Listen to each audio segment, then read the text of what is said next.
चलो जी, जय शनिदेव महाराज। अरे बाप रे बाप, इतना सुनसान तो कभी नहीं मिला यार।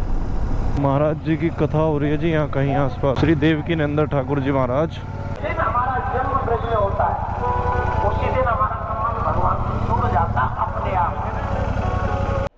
चलो जी भैया, दर्शन तो हो गए। ओम श्री राधे। चलो जी, बढ़िया से दर्शन हो गए। अब चलते हैं शनिदेव मंदिर। भाई यहाँ तो सब जज और क्राइम ब्रांच, पुलिस, सब स्टाफ वाले घूम रहे हैं यार। ये बड़ी गलत बात है वैसे। जो स्पेशल ट्रीटमेंट जो दिया जा रहा है ना, जैसे वीआईपी ट्रीटमेंट जो दिया जा रहा है, वो बड़ा गलत है। अभी दिखाता हूँ, देखो मैं, हमने पार्किंग की यहाँ पे, और जो अगर आप वीआईपी हो ना, तो आपकी गाड़ी जहाँ ये बैरियर इन्होंने लगाया हुआ है, यहाँ से एंटर हो जाएगी अंदर, ठीक है। आपको एंट्री डायरेक्ट मिलेगी। जैसे ये गाड़ी अभी खड़ी है, देखो, ये कोई वीआईपी होगा जो अंदर वाइट कलर की गाड़ी है, ठीक है, वो जा रहे हैं, उनकी एंट्री सीधे अंदर मिल जाएगी, ठीक है। अरे बाप रे बाप, बाइक बिल्कुल खड़ी हो गई भाई साहब, देख रहे हो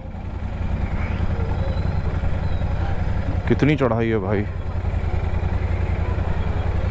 भाई कमाल है, बड़ा रिस्की है भाई, इतना इजी नहीं है जितना लग रहा है। हल्की सी बाइक टेढ़ी हुई और सीधी नीचे, मतलब नीचे मतलब गिर जाएगी, कुछ लग रहा है खाई में गिर जाएगी। यहाँ पे अगर आपके पास में कोई वाहन नहीं है और आप ऊपर तो चले गए चढ़ के, और अब आप नहीं आ पा रहे हो नीचे, या हिम्मत नहीं है, तो जैसे ये बाइक जा रही है ना, ऐसे ये बहुत सारे बाइक वाले हैं, वो आपको ऊपर से नीचे छोड़ देंगे।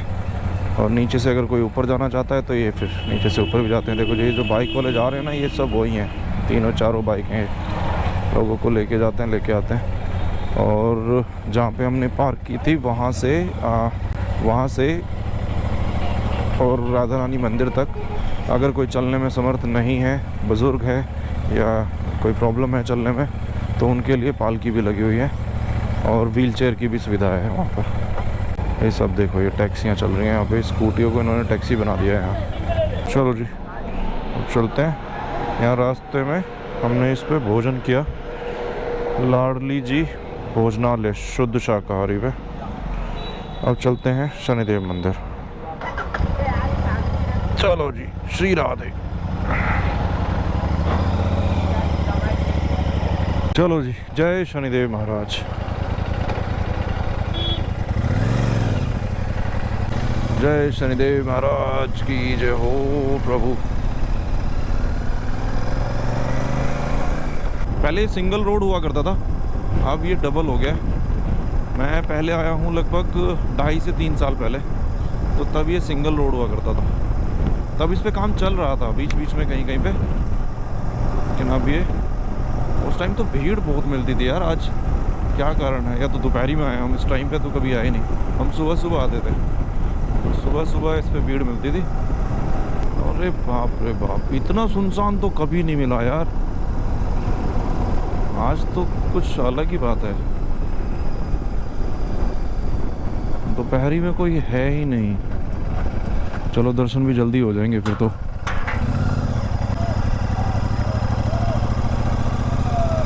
इधर लगा दूं क्या, इसके पास लगा देता हूँ। चल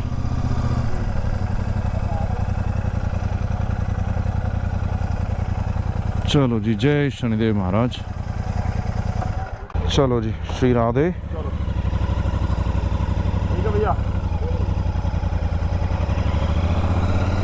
जय श्री राधे, जय शनिदेवाय नमः। चलो शनिदेव जी को एक बार और नमन कर लेते हैं और फिर सीधे पहुंचते हैं हम भाई घर।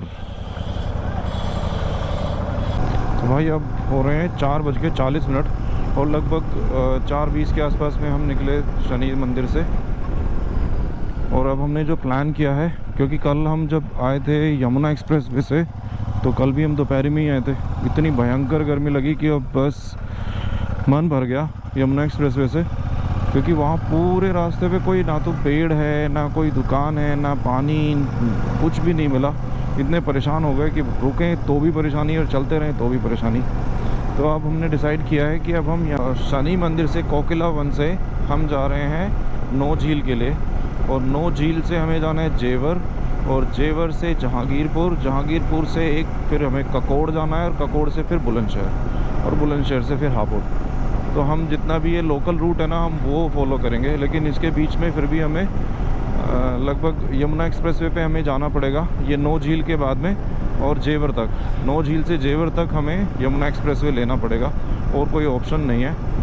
और जो जेवर से लेकर के बुलंदशहर के लिए जो पुराना हाईवे था वो अभी बंद कर दिया है बीच में, क्योंकि वहाँ पे अभी एयरपोर्ट बन रहा है, तो इसलिए अब बीच का रास्ता जो है वो बंद हो गया है। तो हमें थोड़ा सा डाइवर्ट करना पड़ेगा, जेवर से हमें जहांगीरपुर जाना पड़ेगा, फिर हम ककोड़ पहुँचेंगे, और फिर ककोड़ वाला ये वही रोड आ जाता है जो पहले वाला चल रहा था, यानी कि जेवर से लगभग 2 किलोमीटर आगे तक का रूट बंद किया हुआ है, उसके आगे खुला हुआ है फिर। तो ऐसा कुछ अभी प्लान रहेगा। तो रोड तो वैसे ज़्यादातर मोस्ट ऑफ द हमें रोड जो मिलेंगी वो ऐसे सिंगल ही मिलेंगी, तो कोई प्रॉब्लम नहीं है यार, कोई इशू नहीं है वहाँ पे। कम से कम अब परेशान तो नहीं होंगे ना, वहाँ पे पूरे रास्ते कुछ खाने के लिए नहीं मिला भाई। 2 से 3 घंटे हम बस सुनसान ऐसे चले जा रहे हैं एक ही स्पीड पे, नींद भी आने लगती है यार, तो रिस्की भी है, और वैसे भी बॉडी डिहाइड्रेट हो जाती है। पानी आप कितना भी रखोगे अपने पास वो गर्म हो जाएगा, पीने लायक रहेगा नहीं। तो इसलिए जहाँ पे भी शॉप मिले वहाँ पे पी लेंगे अब। तो कम से कम इतना तो होगा कि अब यहाँ पे हमें शॉप मिलती रहेंगी, जगह जगह पे पानी पीते रहेंगे, बॉडी डिहाइड्रेट नहीं होगी। तो ये डिसीजन वैसे हमारा जो दिन वाला है ना, ये दोपहर वाला जो हमें राइड करने वाला है, ये बड़ा गलत डिसीजन रहा। हमें अर्ली मॉर्निंग निकलना चाहिए था, पर लेकिन अर्ली मॉर्निंग आँख नहीं खुलती यार, उठा कैसे जाएगा। आज भी हमें 5 बजे जाना था बरसाना, लेकिन नहीं पहुंच पाए क्योंकि आँख नहीं खुली। 7:30 बजे, पौने 8 बजे हम घर से निकले, और फिर हमें लगा कि यार अब पौने 8 बज ही गए। 8:30 बजे तक तो बांके बिहारी के कपाट खुल जाते हैं, तो हम पहले बांके बिहारी के दर्शन कर लें। तो हमने पहले बांके बिहारी के दर्शन किए। पूरा रोड ही बवासीर हो गया है। इस साला प्रधान कुछ है काम नहीं करता है। महाराज जी की कथा हो रही है जी यहाँ कहीं आसपास में। श्री देवकी नंदन ठाकुर जी महाराज हैं, हाँ, श्रीमद् भागवत कथा। जिस दिन हमारा जन्म ब्रज में होता है उसी दिन हमारा संबंध भगवान से जुड़ जाता अपने आप। ले जी वे बैठे महाराज जी, वो बैठे देवकी नंदन महाराज जी। जब देवकी नंदन जी के पास रुक ही गए तो हम सोच रहे फिर एक मैंगो शेक भी पी ही लिया जाए। मिलते हैं जी आपसे मैंगो शेक पीने के बाद। तो अब हम चढ़ रहे हैं जी यमुना एक्सप्रेसवे पे, और यहाँ से हमें 2 ऑप्शन है। 25 रुपये का टिकट इसने हमें यहाँ से दिया, मतलब टोल टैक्स जो लिया इसने 25 रुपये लिया है, वो यहाँ से, और जो अगला टोल टैक्स है वहाँ तक का है। फिर उसके आगे जो टोल टैक्स है वो है 60 रुपये का। तो 2 ऑप्शन है, या तो एक पहले जगह पड़ेगी टप्पल, या तो वहाँ से आप कट जाओ जहांगीरपुर के लिए और वहाँ से फिर ककोड़ ऐसे चले जाओ, या फिर आप 60 रुपये और दो फिर जेवर जाओ, जेवर से फिर वापस आओ मतलब ककोड़ की तरफ, नीचे जहांगीरपुर फिर ककोड़। तो हम सोच रहे कि हम फिर टप्पल से कट ले लें। तो जी यहाँ से तो अब हमने यमुना एक्सप्रेसवे से हमने अब कट ले लिया, और ये कट हमने लिया है टप्पल के लिए। टप्पल यहाँ से 1.5 किलोमीटर आगे है। अब टप्पल से सीधा अब हम बुलंदशहर जाएंगे, जो टप्पल से बुलंदशहर के बीच का डिस्टेंस है 60 किलोमीटर का, और जो कि जाएगा जहांगीरपुर होकर के, और जहांगीरपुर से ककोड़, और ककोड़ से फिर बुलंदशहर जाएगा। तो भाई अब हम हैं जेवर में, और जेवर ये जो रास्ता जा रहा है ना सीधा पहले जाता था बुलंदशहर के लिए, लेकिन आगे जेवर में एयरपोर्ट बनने की वजह से आगे रास्ता पूरा ब्लॉक है। तो अब हमें यहाँ से राइट लेना पड़ेगा। पहले हम जाएंगे जहांगीरपुर, और जहांगीरपुर से फिर हम ककोड़ जाएंगे। अब मौसम काफ़ी हद तक अच्छा हो गया, अब सूर्यदेव छिप गए हैं, धरती घूम गई है, तो गर्मी की समस्या तो नहीं रहने वाली अब। हम बस ये थोड़ा सा ट्रैफिक हम झेल लें। 8:49 हुए हैं, लगभग 9 बज गए और हम हैं अभी बुलंदशहर में। और ये बुलंदशहर का मुझे लग रहा है ये भूड़ चौराहा है। ये हाँ, ये है भूड़ चौराहा। अब से 150 मीटर आगे यहाँ से हमें स्ट्रेट जाना है।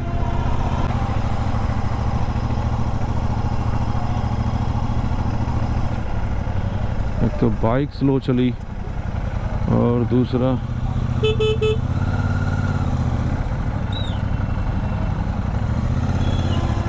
सिंगल रोड, सामने से रोशनी लग रही है आंखों पे, बाइक बहुत स्लो चलानी पड़ी। तो भाई अब हम आए हैं जो मेरठ और बुलंदशहर का जो हाईवे है ना, अब हम उस पे हैं। तो यहाँ से हापुड़ है 37 किलोमीटर और नेट पे दिखा रहा है 39 किलोमीटर। तो भाई गोप्रो की बैटरी भी एकदम डाउन है। अब हम आपसे मिलते हैं हापुड़, घर जा कर के बात करेंगे अब हम। तो भाई अब हमें घर से लगभग 2.5 किलोमीटर दूर हापुड़ में एंट्री हो गई है। 2.5 किलोमीटर है घर से दूर। अरे बाप रे, अरे बाप, क्या हो गया इसको? ये देखो, ये देखो, ये देखो, वहाँ ही कर रहा है भाई। टाइम हुआ है 9:42।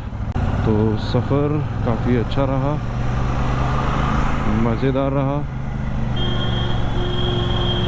एडवेंचर भी आने के टाइम पे तो बहुत और जाने के टाइम पे भी बहुत हुआ था भाई एडवेंचर। इतनी भयंकर गर्मी भाई, जाते हुए कमाल ही हो गया। मुझे तो लग रहा था स्किन जल ना जाए बस।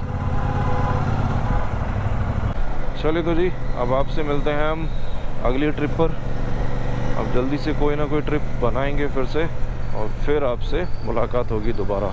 तब तक के लिए okay okay, tata, see you, bye bye, hi hi.